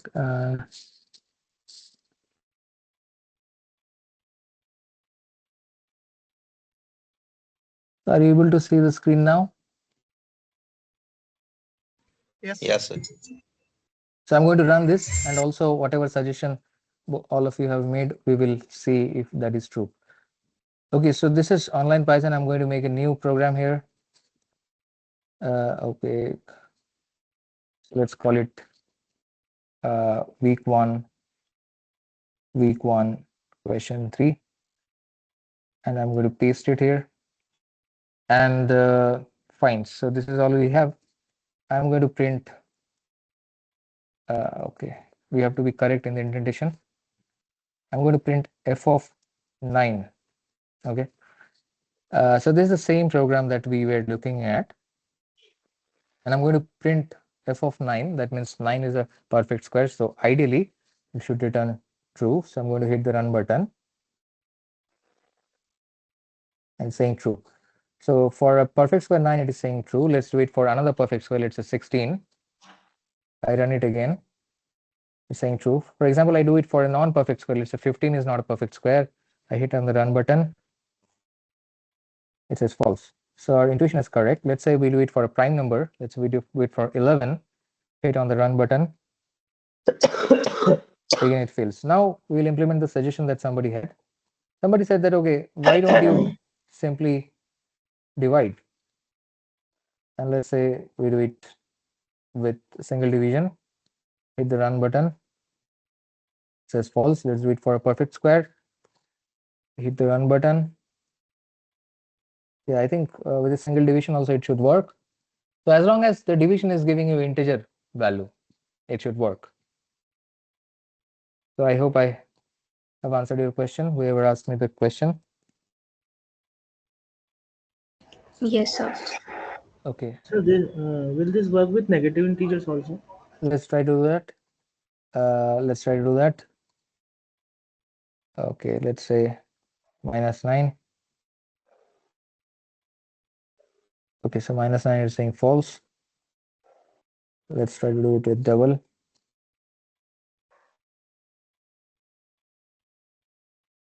Okay, it's saying false. So what is happening with the negative integers? Let's try to see why it is false. So -9, if divided, So let us say minus by 1 3. equal to not equal to 1. So this is Yes, false. yes. So when you divide Is -9 by, let us say 3, square root of 9 is 3. So when you divide -9 by 3, on the left side you have -3. But on the right side, you have 3. So therefore the evaluation is false. So it cannot work for negative integers. So What's what the will be the range function for negative integers? I don't understand. So you're saying that, what is the sir, question? if you take n negative, then range will be negative. So sir, then it will be decrement, no, sir. For loop inside for loop, sir. I'm trying to So understand the your starting. question. No, this is that when range becomes 1 to -9. So definitely it will be a decremental. So 1 goes into the left side, 1, 0, -1, Oh, -2, I see, I -3, see. -9. Yes, sir. Okay, Yes, Like okay, sir. okay. So Same thing let's I do it. also. Yeah, so there is a problem with the range function. That's what you're saying. Okay, so where shall we start with? So is it possible? So we want to go from I have 1 another to. one. I have one more question about this. So when we apply the Mhm. range function, so is it mandatory that first part should be greater than the second part? Can it be Yes, -9 or yes, sir. 1 or we? Yes, Yeah, sir. it is like from Sir, smaller to small followed by large. yes, sir. So sir, starting not equal to 1 होना चाहिए, मतलब Yes. sir Let's do it the minus other way. minus n plus 1, that is 9. Yes, sir. -1 decrement. Uh, this will go. Sir, decrement by -1. Let me Yes. look it up. So we want to only see the negative numbers, right? Uh, A just give me negative a number, minute. a negative number can never be a perfect square. That is also true. So just give me a moment. Before entering, we can make it positive. So you want to run a loop where uh, the indices in the range are negative. Is that what you want to do? Yes, sir. Yes, sir. So let's do it this Minus way. n to 0. Is this going to work? Let's see. Let's see. Okay, so this is not going to work because this is okay. So we cannot divide by 0, so it cannot go till 1. Okay. So if I run it for f of -9, then the range from -9 to -1 it is going, but it is still going to fail because -9 division of, yeah, go ahead. Sir, there is no increment, sir. You are writing 0, so sir, how is 0 increment, sir? That's why it's giving false, sir. Sir, you are initializing equal to -9. No, so range of I comma j means we are looking at numbers from I to j, j minus 1. Yes, sir. Yes, sir.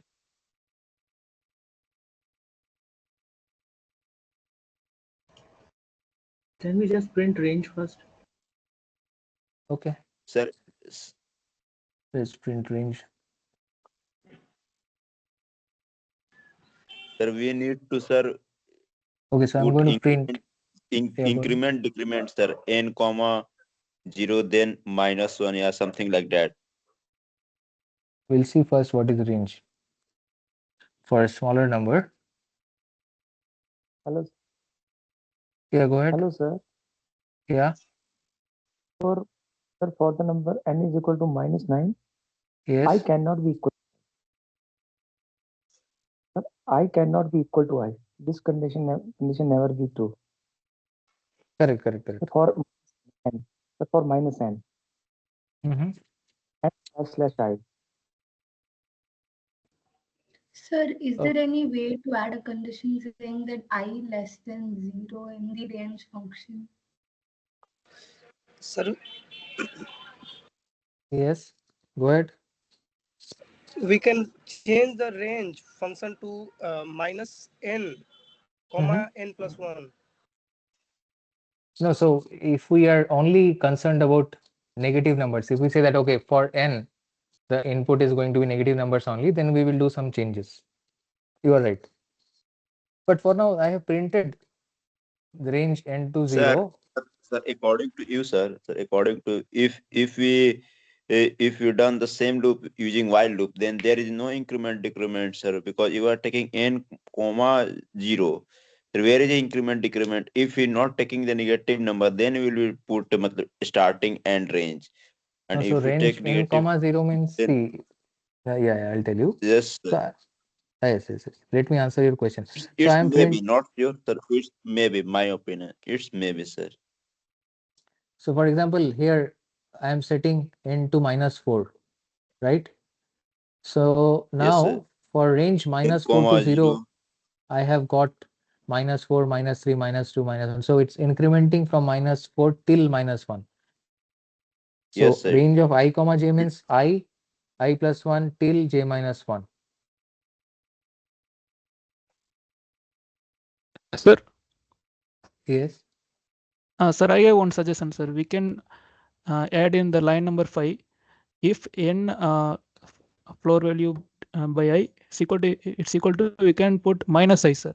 Because Okay. what we are doing, suppose -4 divided by -2, it will be plus 2, sir. It's not equal to I. So we can Okay. convert it to minus I, sir. So are you happy with this code? Sir. I have put -5 now. Are you happy? Yes, sir. Let's run this now. It's working. But as far as perfect numbers are concerned, perfect squares are concerned, we will only assume that positive numbers could be perfect squares. But what you are suggesting is working, so you have understood how it works. Sir, you try to convert into them positive, sir, using ABS, the built-in function in Python.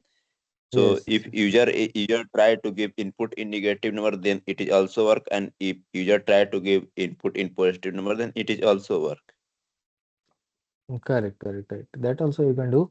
What you were suggesting makes Because if sense. user give negative number and once time positive, then we not able to change a code again and again according to user. So we make code in that sense that it works for all the for vast condition also, sir, according to me. If Sir, you I want to go till 0, then we have to add 1 plus in which side? I did not get your question. Can you repeat? Sir, just we just want to come to the 0. That means -4, -3, -2, -1, and 0. Hmm? Then what should we make over changes over here So what in I did range? earlier, so if you know that n is going to be negative, if you want to come till 0, then you will be in trouble. You have to put it 1. But then division by 0, here we are doing a division by I. So when I will become 0, you will get an error. Division. So for No, sir, example, let me. not for this So division program. I just want just range to be till till 1. 0. You have to run till 1. Okay. So for example, you want to go from I to j, then you have to say range within parenthesis I comma j plus 1. Okay, okay, sir. Thank you. Sir, if we want to return that if -1 is a -9 is a perfect square, like it gives -1, so I think we can include an OR condition beside n the integer division I. Yes, your suggestion is right. So if you want to also include the negative numbers, for example, we know 9 is a perfect square. You want to also include -9 to be a perfect square, you can do that. But why bother? Because if you want to evaluate negative numbers, just convert it to positive. So for example, what we can do, the same program we will write, n plus 1 we will write, and we will go back to what we originally had. Initially only we will check whether n is positive or not. So, so we will make, I think absolute is the function, right? So n we will make Yes, it sir, yes, yes, positive. yes, yes, sir. Yes, so we'll make it absolute. So even if it is negative, it will still work, right? Yes, sir. Yes, so now we'll see. Sir, we can also able to do after and, sir, Yeah, in this is if working. condition. Huh? So, sir, we can also able to do absolute inside if condition high, yes, at that Okay, place, okay. and after and in modulo I, yes, Okay. at that place, So at both initially place. only I did it. So even if it is negative, make Yes, it sir, yes, positive sir. and check. That is also Yes, fine, sir, no? yes, sir. Good, good. Okay. Yes, sir. Okay, Thank so you. now you're convinced. I think somehow we have generated enough interaction. So we have 10 minutes. In 10 minutes, we'll look at the next question. So any other questions on this? We have a minute or so. Otherwise, we'll move to the next question. Next question, sir. Okay, fine. Thank you. So I'm going to share my other screen.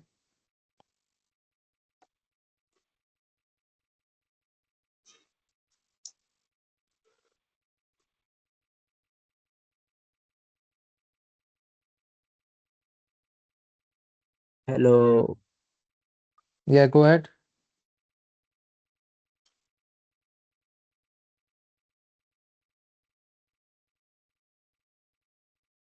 Sir, Yes. sir, what is the script mode on a Python? What is the script mode on a Python? I don't know what is a script mode. Where did you come across it? Sir, मैंने okay, I download ideally on my laptop, but I can't run a huge program. Which mean program contain 10 to 15 lines, but I don't know to interpret, compile it. Okay. So there is an issue with the installation. See, a Python code can be also called a Python script, a piece of code. So whatever we're writing is also script. Script means a piece of code. If you're not able to compile it, you have to check what is the error. And then if you can tell me what is the error, then I can help you.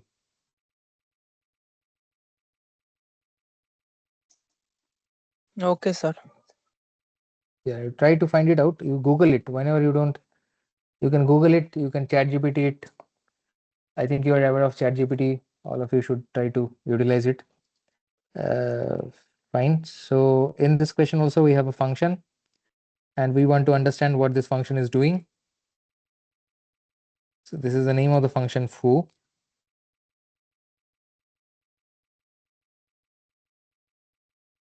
The parameter is m. I'll give you 2 minutes to think about it and tell me what its function is doing. Sir, factorial, I think. Okay. Sum of n numbers, I think. Yes, sir. Of It's a n numbers. sum of. More fun numbers. So we have two options. We'll see what all people will suggest.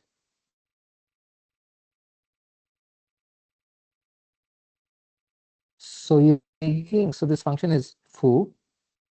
It takes Sum as of m input numbers. m. It returns what? Sum of m numbers. That's all. Many people are saying that. We'll see. Yes, sir. Calculating in reverse. Okay. Okay.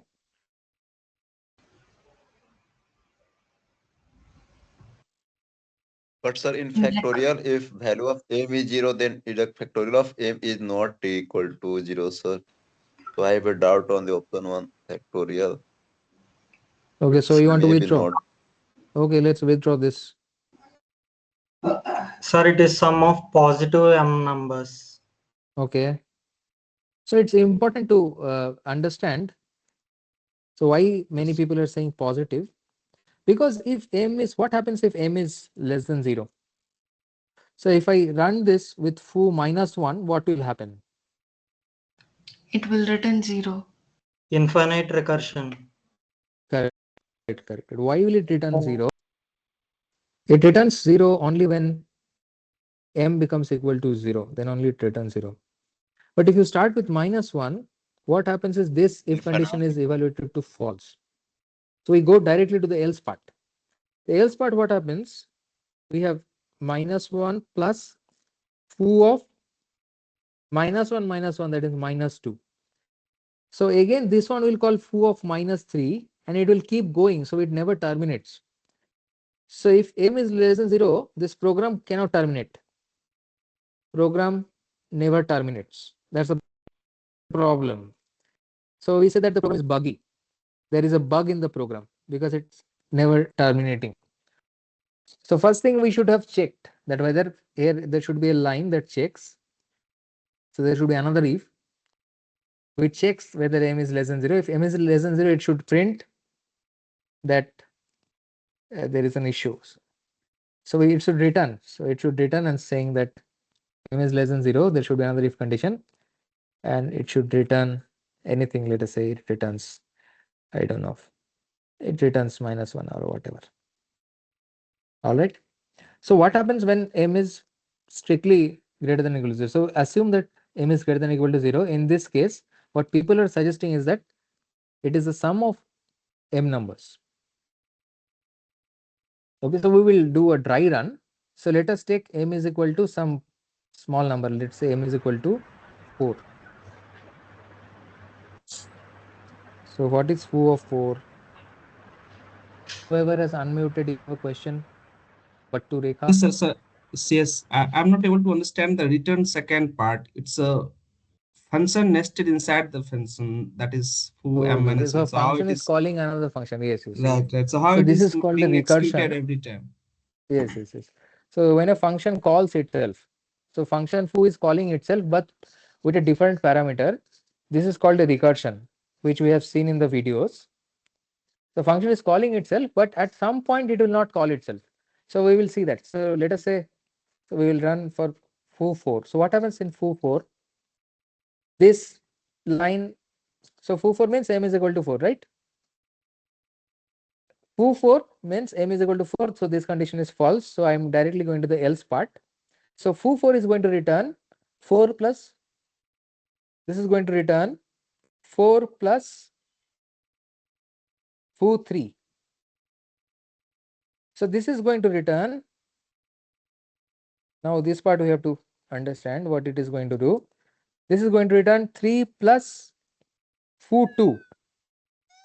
This guy is going to return, unmute, please don't unmute yourself unless you are talking. 2 plus foo1, but at this point there is no recursive call to itself. Then there is a base case. M is equal to 0 is a base case, return 0. Sorry, 1 plus foo0, so foo0 is 0. So all these things taken together is 4 plus 3 plus 2 plus 1. So the sum of the first 4 numbers. So you understand, so a function foo that is calling itself, foo4 calls foo3 calls foo2 calls foo1, but at that point when foo0 is called, I have a base statement, line number 2 and 3, that forces me to terminate the recursion. So you will come across more recursion, and you have already seen videos on recursion, so you will see this more often. Any questions so far? No, so what I have understood is the 3 plus 4 2. So 4 2, the second part is not getting executed. So every time it's get 4 3 2 1. So you are taking the left values, and the time it becomes 0, it terminates, right? Yes. Got it. Thank you, sir. Okay, so I'm going to run this on online Python this thing. So I'm going to copy this. I'm going to go there. Okay, so I have to share my screen.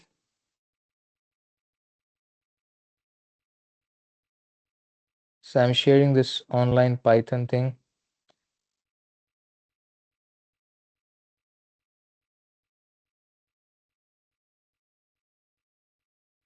I hope you're able to see the screen.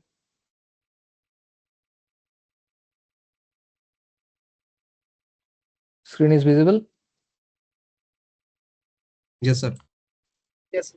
Okay, let's make another program. Let's call it week 1 cube question 4 dot py. So the same program I copied, and I'm going to run it for foo4.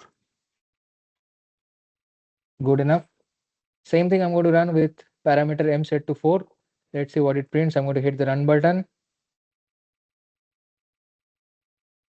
It gives 10. So let's try it with foo5. M is set to 5. The sum of the first 5 numbers should be 15. We get 15. What is the sum of the first 10 numbers? Anybody? 55. Yeah. So what is the formula for the first m numbers? n into n plus 1 by 2. Yes. So m into m plus 1 by 2, you can see that where m is 10, so 10 into 11 by 2 is 55. So we are now convinced that the program that we have written is in fact returning the sum of the first m numbers, and we have to ensure that m is at least 0. So we have 1 minute left today. Is there any question? Sir, if our value will be m equal to something like 1, so then sir 1 plus 0. Okay, sir. Okay, sir. Let's try with m equals 1. It should return 1, that is the sum of the first number. Sir, I have a doubt in one question that If 0, sir, in that question return our answer is given, that is 12, and m is given and find the end. In that question I have a doubt. So can you discuss here? Assignment questions, sir. This is No, so the assignment questions I can be discussed only after the deadline is over by sir, negative. sorry, sir. the negative will fail. We'll go into an infinite loop if we take negative numbers. It will fail. So it's saying that there's a maximum recursion depth exceeded in comparison. So it has tried to hit the termination, but it has failed, as discussed. Yes, sir. Yes. Yes, sir. Thank you, sir. Thank you. Sir, It was great interacting sir, with you you. are saying assignment questions are dates, and then how can we assess the solution of the assignment? Recorded video, because sir, I have a doubt in one question. You have a dive, yeah. So okay, so you ask the question again. So please be precise. What is the question you have? Yes, sir. Sir, in assignment question, there is a one question that using function, value of m is given, and our output, that is result return, is given 120, something like that. and we need to find the value of n. It may Oh, be oh, I which will check. question I I have. don't know what is the question. Let me take a look Yes, at it. sir. Okay. क्या बोलने Just का समझ में नहीं आ रहा है। Sir, see once whoever can you is. open the assignment Yes, yes, sheet, yes, yes. please? I will check it. See if you disturb in between. So there are some people who are making comments. I will have to remove them. So please maintain the decorum. I'm going to the question that you were asking. So just give me a moment.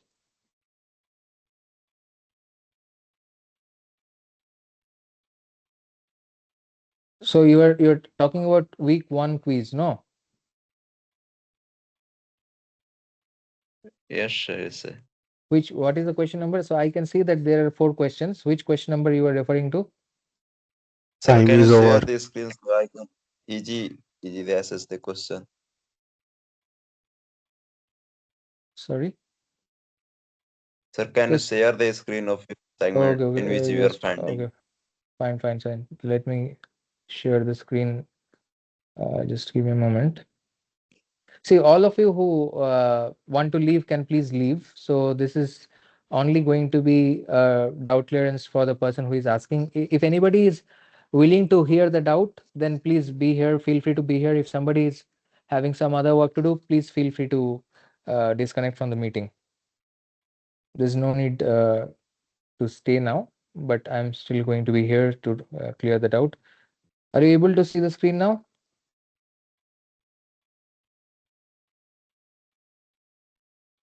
Sir, no, sir.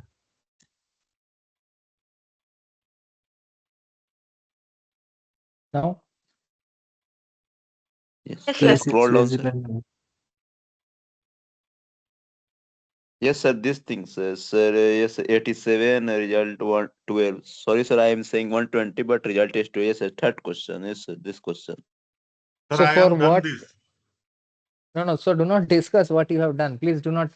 So by policy, we should not solve the question. So if you have solved it, thank you. You don't have to discuss it. I don't want to discuss it either, but I'm just going to check if there is any doubt I can answer without revealing the answer.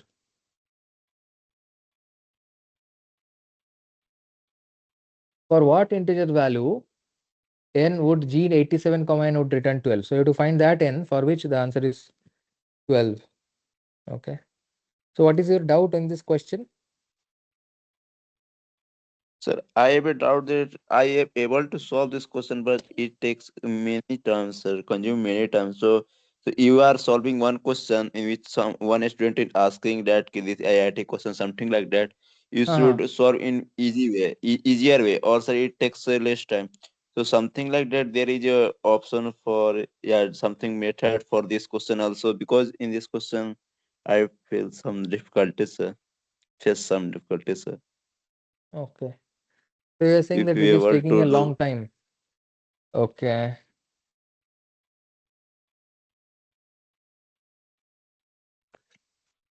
What is the deadline? Let me check the deadline. Deadline is 5th February. Okay, so you're saying that you are able to solve the question, but it is taking a long time. Yes, sir. Here Yes. also. Here also.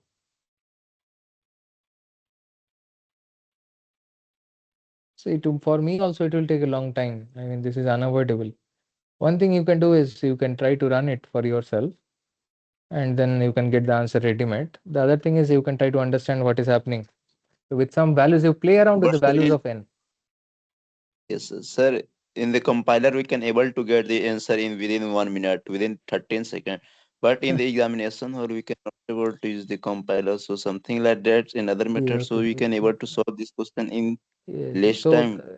the thing If it is, is if you do possible, it, then you can explain. If it's not possible, then no issue, sir. We can try to yes, solve. yes, yes. So the thing is, you have to do it from the scratch. There is no alternative, but Yes, yes, yes. Yes. you can get a feel of what is the possible value of n, so you can make a good guess. So instead of starting from the scratch, instead of starting from n is equal to 1, you can sort of make a good guess with experience. So with experience you will be able to make good guesses, and if you can make guesses which are near to the right answer, then quickly you can find the correct answer. Some trial and error only you have to do. Yes, sir. Sir, but you are saying, sir, I have take some assume n value according to our return value. Am I right? Yes.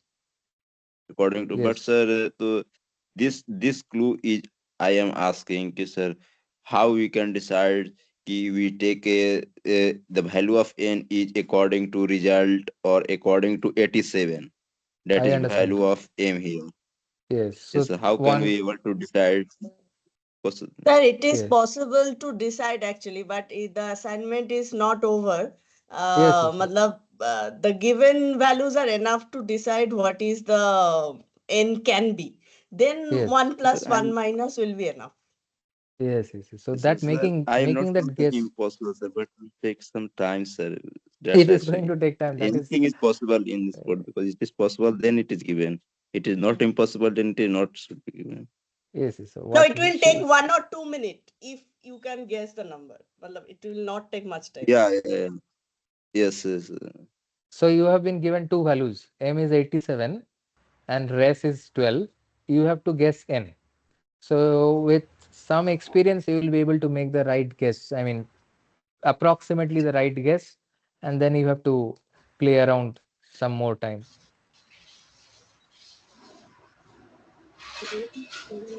So I will discuss this question for a fact, but after 5th February.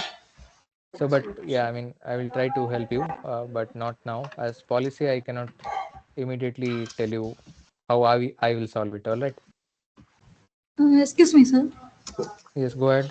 Sir, for the fourth question, there is two options I am confusing. So, can you explain the difference between non-negative number and positive number? All For a right. So, positive number, it will include 0 or not?